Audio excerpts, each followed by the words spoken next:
la vraie parole va se transmettre par le petit nombre. Et ça c'est déjà connu à d'autres moments de l'histoire, donc ça n'est pas fait pour nous étonner. Simplement, ça nous investit d'une mission. Alors une mission qui sera relayée par des gens comme elle, évidemment. On peut se dire que dans une vingtaine d'années, ou peut-être un peu moins, espérons-le, elle pourra être dépositaire de tout cela. Mais en tout cas, nous, on est là, autour de ce livre totalement atypique, dont je ne veux même pas savoir le tirage, et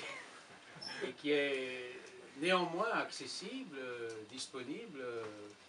aux happy few qui se le procureront,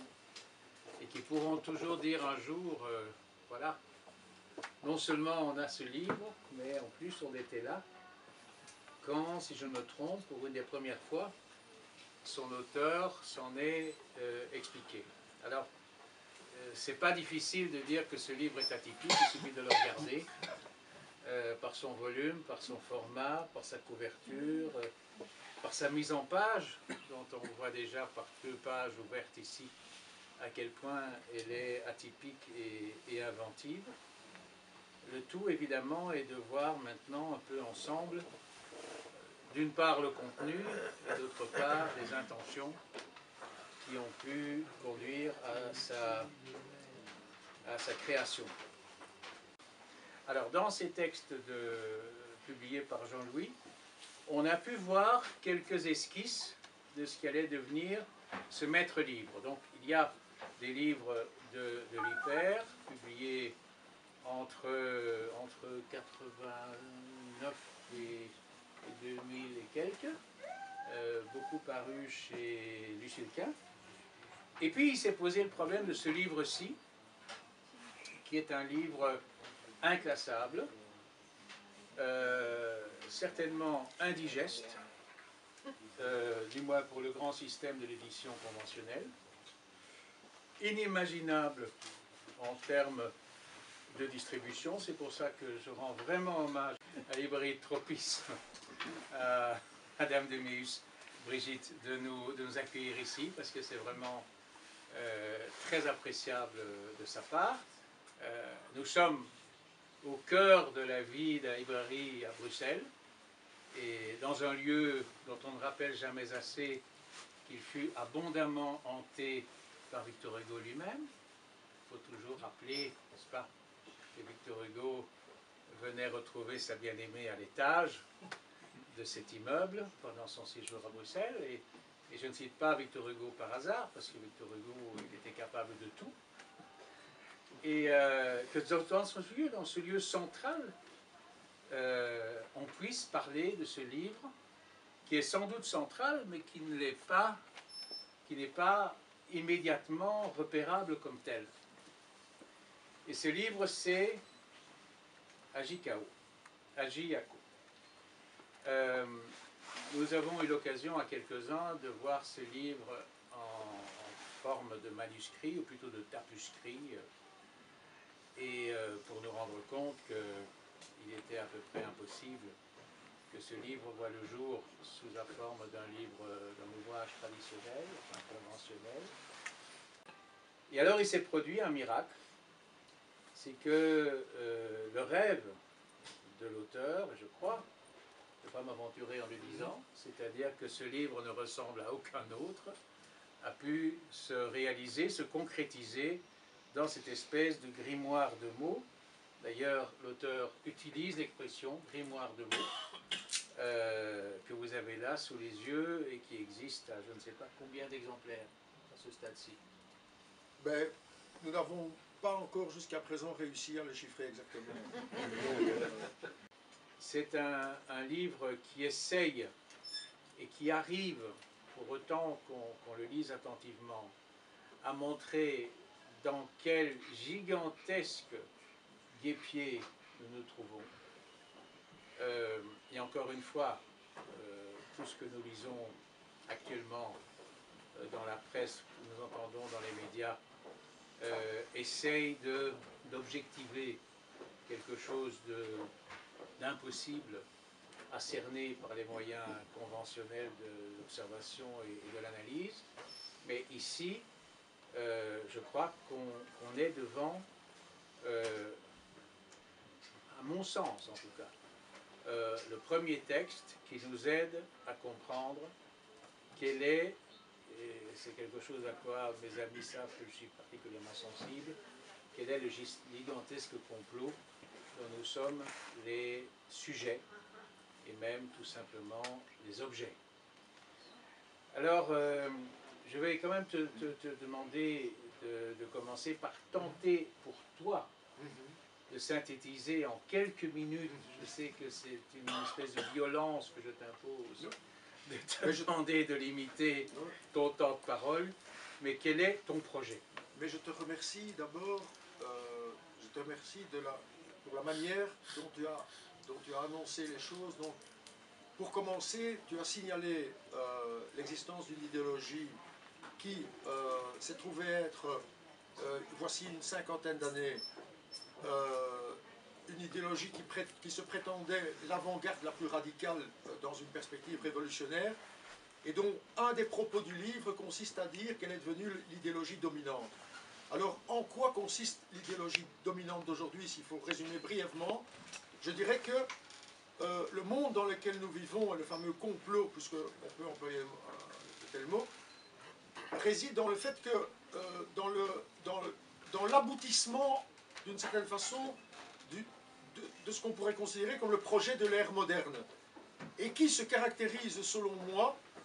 par la négation brutale de toute médiation entre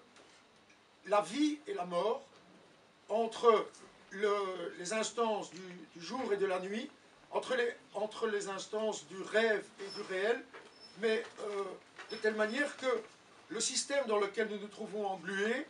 se débrouille pour substituer à une médiation véritable entre ces pôles opposés des ersatz. Et des ersatz qui, étant entendu qu'aujourd'hui,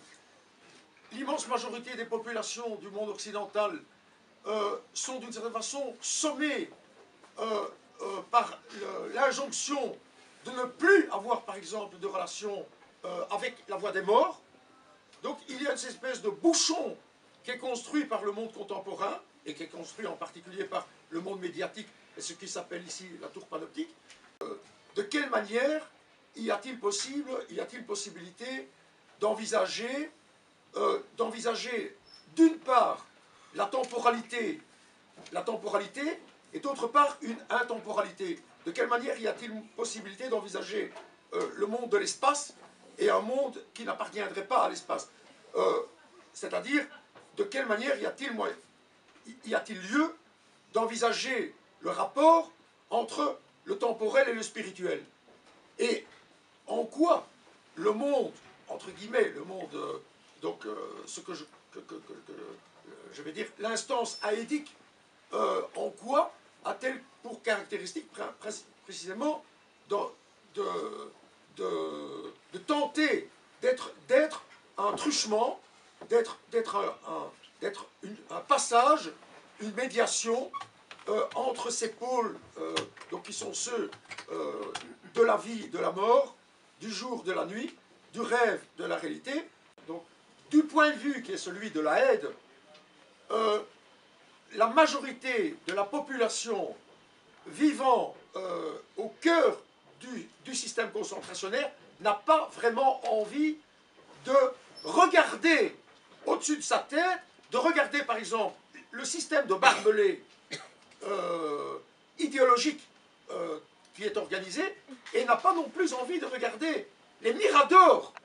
au-dessus de nos têtes qui fonctionnent d'une façon redoutablement efficace et qui, à leur sommet, logent un certain nombre de tireurs d'élite, fonctionnant comme, à la fois comme guerriers, mais aussi comme pontifes ou prélats d'un système qui réussit à combiner, ce qui étaient les attributs du système féodal. Donc, avant l'ère moderne, il y avait une noblesse, un clergé, donc il y avait une, on va dire, je ne vais pas dire une race, mais disons une classe de guerriers, une caste de guerriers, une caste d'hommes à robe, de prêtres, une caste de prêtres, et qui tenait la société, qui empêchait, qui arraisonnait la société, qui empêchait toute possibilité d'envisager même quelconque émancipation. Aujourd'hui, avec la tour panoptique, les guerriers et les prêtres se sont unifiés d'une manière tout à fait particulière, qui fait que sur ces miradors, ça mitraille en permanence, et évidemment, il y a plusieurs milliers d'agents, plusieurs milliers de célébrants, disons, de l'Église nouvelle, de l'Église nouvelle, qui est celle du marché. Il y a plusieurs milliers d'officiants idéologiques qui fonctionnent quotidiennement, continuellement, et qui déterminent donc cet enclos ceinturé de barbelés. Et alors, il y a, on va dire, ils sont plusieurs milliers, par cercle concentrique, on va dire que dans la hiérarchie supérieure, on va dire qu'ils sont plusieurs centaines, et puis tout en haut, je dirais, donc je prends la liberté arbitrairement de dire que dans le champ de ce qui nous est accessible à nous, dans l'espace francophone, j'ai pris la liberté d'envisager que 6 de ces officiants, à eux seuls, fabriquent l'essentiel de ce qu'il y a dans les têtes, on va dire, de l'intelligentsia contemporaine de langue française. Et donc, à ce moment-là, j'ai constaté, c'est un constat, que si on envisageait les parutions régulières de Philippe Solers, de Michel Houellebecq, de Jacques Attali, de Bernard-Henri Lévy, de Michel Onfray et de Alain Minck, ces 6 noms-là, dont les initiales sont S-H-A-L-O-M, ce qui donne Shalom, ces 6 noms-là, à eux seuls, fabriquent toute l'opinion, on va dire, du citoyen contemporain, disons, de langue française, en francophonie, voilà, prétendant avoir un bagage culturel.